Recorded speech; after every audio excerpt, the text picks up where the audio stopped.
what you're seeing is really only about 0.5% of the rubble that was and debris that was removed from the World Trade Center site. So it's less than 1% of the physical remains of the site. You know, here were these two vertical cities, and you are seeing the kind of, you know, wounded horizontal victims in a way, just lying down. I think people are very struck by the horizontality of it. This is an incredible piece because this is cold compression.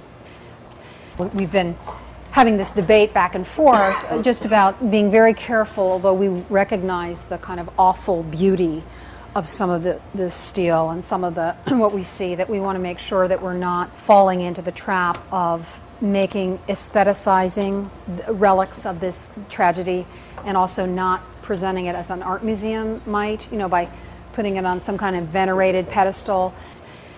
Some of the planters were on the Church Street side and did survive, as did some of the original benches. We're actually thinking possibly of bringing some of the benches back for the more contemplative areas of the museum.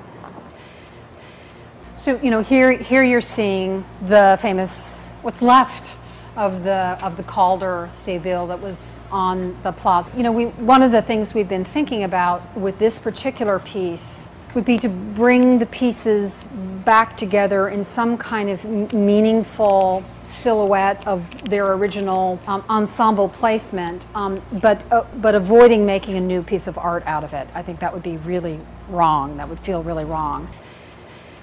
I think there were 1,800 vehicles that were first, you know, rescue equipment. And this is a piece that is almost definitely going to come back. If you just look inside, I mean, you can see it, this most likely will be an encased object, because even though we're 99.9% confident that there's nothing coming out of there that is in any way going to be an irritant, we just want to, the public won't necessarily believe us, so we actually believe we need to encase this particular object. Some of the men who drove these vehicles to the World Trade Center site, who survived, had no idea their vehicle had ever been preserved for potential museum use.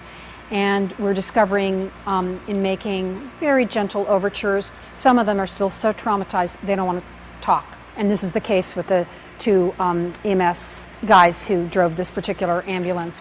The reason we think this truck is very powerful is because the kind of bifurcation of, if you look, you know, to the left, it looks virtually unharmed. If you look to the right, it's obviously been distressed and damaged. And literally for us, it's the quirk of fate that day. You turned left, you lived, you turned right, you died. The taxi cab, we actually were able, through the Taxi and Limousine Commission, ultimately to locate who the driver was. He was a Polish gentleman. He survived. He was so traumatized, he left and moved back to Poland.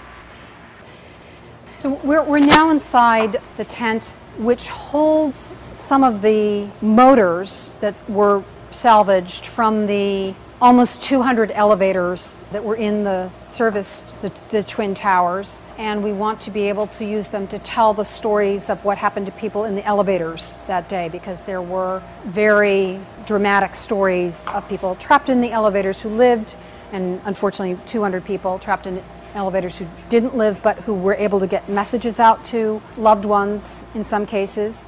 Then we're also seeing, you know, components of the antenna from the North Tower. Most likely this particular piece, which is sort of looks like the Mercury space capsule, will come back to that same part of the museum where we're trying to include some of these big ambivalent objects.